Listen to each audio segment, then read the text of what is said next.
बिस्मिल्लाहिर्रहमानिर्रहीम। अस्सलाम वालेकुम व्यूअर्स। आज मैं बनाने जा रही हूँ बहुत ही ज़बरदस्त और आसान से आलू के कटलेट्स।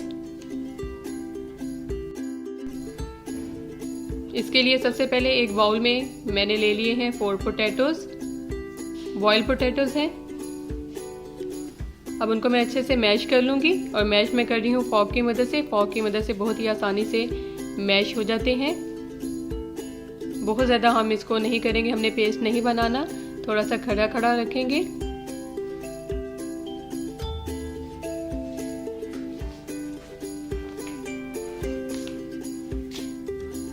अब मैं इसमें ऐड करने जा रही हूँ स्पाइसेस में मैंने सबसे पहले ले ली है रेड चिली पाउडर, तकरीबन मैंने 1 टीस्पून ले लिया है। हल्दी पाउडर हाफ टी स्पून, खुश्क धनिया ले लिया है मैंने 1 टीस्पून। साथ में ही मैं ज़ीरा ऐड कर दिया है हाफ टी स्पून, भुना हुआ ज़ीरा होगा। अब मैं इसमें ऐड करने जा रही हूँ साबुत लाल कुटी हुई मिर्च है, तकरीबन मैंने 1 टीस्पून ऐड कर दी है। इसके साथ ही मैं इसमें ऐड करने जा रही हूँ चावलों का आटा, तकरीबन मैंने 2 टीस्पून ऐड कर दिया है। अगर आपके पास नहीं अवेलेबल तो आप इसको ऐड ना करें, कोई मसला नहीं है। इसके साथ मैं सॉल्ट ऐड कर रही हूँ हस्बे ज़रूरत।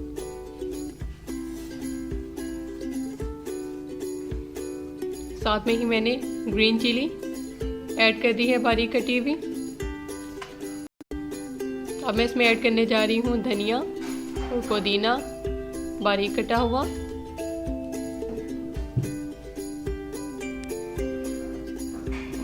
लास्ट में मैं इसमें ऐड कर दूंगी प्याज को भी मैंने बिल्कुल बारीक कट कर दिया है। आप इसी तरह से इसके अंदर जो भी चीज़ कटिंग करेंगे वो बिल्कुल बारीक करेंगे ताकि हमारे जो कटलेट्स हैं वो इंतहाई उम्दा बने।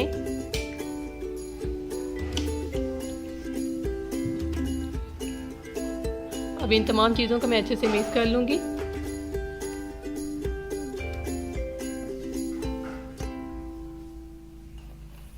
इसी तरह से आप साइड चेंज करते रहें ताकि तमाम जो हमारी चीज़ें हैं, इंग्रेडिएंट जो भी हमने ऐड किए हैं वो अच्छे से मिक्स हो जाए।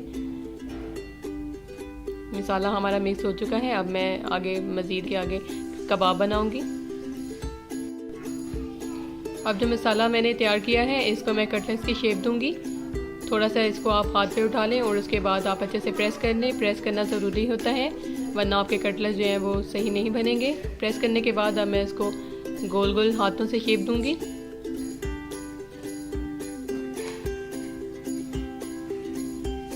इस तरह से हम व्यूअर्स अपने तमाम कटलेट्स रेडी कर लेंगे। इतने से मिक्सचर से आराम से हमारे तकरीबन 13 से 15 जो कटलेट्स हैं वो रेडी हो जाते हैं।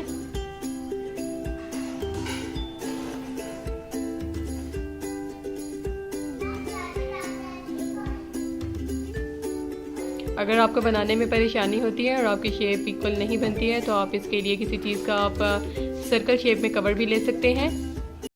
उसकी मदद से आप इसकी शेप दे दें तो वो भी नहायत आसान तरीका होता है। और अगर आपको हाथों से करने में आसानी है तो आप हाथों से कर लें। बहुत ही मज़ेदार से ये कटलेट्स होते हैं, आप इनको ज़रूर ट्राई करें। इसको आप नान के साथ भी खा सकते हैं, रोटी के साथ भी खा सकते हैं। अब एक अलहदा से प्याली में मैंने बेसन ऐड कर दिया है, तकरीबन 3 से 4 खाने के चम्मच।